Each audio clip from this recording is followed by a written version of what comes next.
Hi hello it's me Lakshmi. എല്ലാവർക്കും സുഖമാണെന്ന് കരുതുന്നു. അപ്പോൾ ഇന്ന് നമുക്ക് സൗദിയിൽ നഴ്സസിന് ആവശ്യമായിട്ടുള്ള എക്സാമിനെ കുറിച്ചൊന്ന് സംസാരിക്കാം.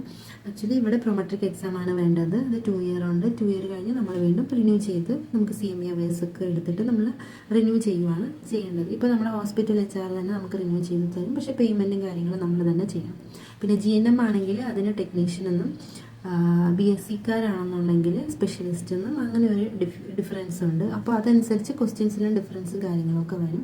പിന്നെ മാക്സിമം നാട്ടിൽ നിന്ന് എഴുതിയിട്ട് വരുന്നതായിരിക്കും ബെറ്റർ ചോയ്സ് എന്ന് പറയുന്നത്. കാരണം നാട്ടിലത്തതും ഇവിടുത്തെ എക്സാമും തമ്മിൽ നല്ല ഡിഫറൻസ് ഉണ്ടെന്ന് എഴുതി കഴിഞ്ഞ സ്റ്റാഫുമാർ തന്നെ അഭിപ്രായം പറഞ്ഞിട്ടുണ്ട്. നാട്ടിലാണെങ്കിൽ അവർ അനാട്ടമിക്കൽ ബേസ് ആയിരിക്കും ഒത്തിരി ക്വസ്റ്റ്യൻസ് ഒക്കെ ചോദിക്കാറുള്ളത്. ഇവിടെ വന്നിട്ട് കമ്മ്യൂണിറ്റി ബേസും ഗൈനക്കും സൈക്യാട്രിക്കും എല്ലാം ഒരു മിക്സഡ് ക്വസ്റ്റ്യനുമാണ്. അതുമല്ല അതിൻ്റെ ആൻസേഴ്സ് ഇപ്പോൾ 4 ഓപ്ഷൻ ഉണ്ടെങ്കിൽ 4ഉം നമുക്ക് ഡിഫറെൻ്റ് ആണ്. 4ഉം ആൻസറായിട്ട് വരാം എന്ന് നമുക്ക് കൺഫ്യൂഷൻ വരണ എക്സാമാണ് എന്നാണ് എഴുതി കഴിഞ്ഞ സ്റ്റാഫ് പറഞ്ഞിട്ടുള്ളത്. പിന്നെ ഉള്ളതെന്ന് വെച്ചാൽ മിക്കവാറും ഏജൻസിക്കാരായാലും കമ്പനിക്കാരായാലും നമുക്ക് നാട്ടിലെ പ്രോസസ്സിംഗ് ഒക്കെ അവർ പെട്ടെന്ന് ചെയ്ത് തന്നിട്ട് പിന്നെ നമുക്ക് നാട്ടിൽ നിന്ന് എക്സാം എഴുതിയിട്ട് വരാനുള്ള സമയമില്ല, അവിടെ ചെന്നിട്ട് എഴുതാം എന്നുള്ള രീതിക്കാണ് കയറ്റി നമ്മളെ ഇങ്ങോട്ട് വിടാറുള്ളത്. അപ്പോൾ ഇവിടെ വന്നിട്ട് എക്സാം എഴുതുമ്പം ആ ഒരു ബുദ്ധിമുട്ട് കൊണ്ട് പിന്നെ നമ്മൾ ഈ വർക്കിംഗ് അവേഴ്സിനുള്ളിൽ തന്നെയാണ് ഈ പഠിത്തവും കാര്യങ്ങളും ഒക്കെ കൊണ്ടുപോകേണ്ടത്. അത് ഭയങ്കര ഒരു ബുദ്ധിമുട്ടായിട്ട് ഉള്ള കാര്യമാണ്. അതും അല്ലാന്നുണ്ടെങ്കിൽ നമുക്ക് ഈ എക്സാമിന് 3 ചാൻസ് അവർ തരും. ഫസ്റ്റ് ഫെയിലായ സെക്കൻഡ് ഫെയിലായ തേർഡ്, അങ്ങനെയാണ്. പിന്നെ ആ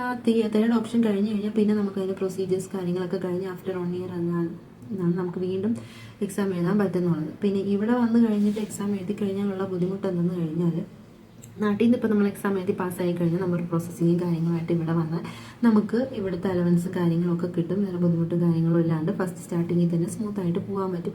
അതല്ല നമ്മൾ ഇവിടെ നിന്ന് വന്നിട്ടാണ് എക്സാം എഴുതുക എന്നുണ്ടെങ്കിൽ ബൈ ചാൻസ് ഇപ്പോൾ നമ്മൾ ഫെയിലായി, ഈ 3 ചാൻസ് നമ്മൾ ഫെയിലായി കഴിഞ്ഞാൽ നമുക്ക് പിന്നെ ഇവിടെ വർക്ക് ചെയ്യാനുള്ള പെർമിഷൻ ഇല്ല, നമുക്ക് തിരിച്ച് നാട്ടിൽ പോയേ പറ്റൂ. പിന്നെ നമ്മൾ 1 ഇയർ കഴിഞ്ഞ് വീണ്ടും ഈ പ്രോസസ്സിങ് കാര്യങ്ങൾ ചെയ്തിട്ട് നമുക്ക് ഇങ്ങോട്ട് വരാൻ പറ്റും. അപ്പോൾ എക്സാം എഴുതാണ്ട് ഇത്രയും പ്രോസസ്സിങ്ങും ചെയ്ത് ഇത്രയും ക്യാഷ് നമ്മൾ ലക്ഷക്കണക്കിന് കൊടുത്ത് ഏജൻസിക്ക് കൊടുത്ത് ഇവിടെ വന്ന് എക്സാമും ഫെയിലായിട്ട് നമ്മൾ തിരിച്ചു പോയി കഴിയുമ്പോഴത്തേനുള്ളൊരവസ്ഥ എല്ലാവർക്കും അത് ചിന്തിച്ചാൽ മനസ്സിലാവാവുന്നതേ ഉള്ളൂ. അതുകൊണ്ട് ബെറ്റർ എല്ലാവരും നാട്ടിൽ നിന്ന് എഴുതിയിട്ട് വരണം എന്നാണ് എൻ്റെ അഭിപ്രായം. അതല്ലാണ്ട് നമുക്ക് BLS എക്സാം വേണം, ICL എക്സാം വേണം, പിന്നെ ഡിപ്പാർട്ട്മെൻറ്റ് ബേസിൽ അതിലും ഡിഫറൻസ് വരുന്നുണ്ട്.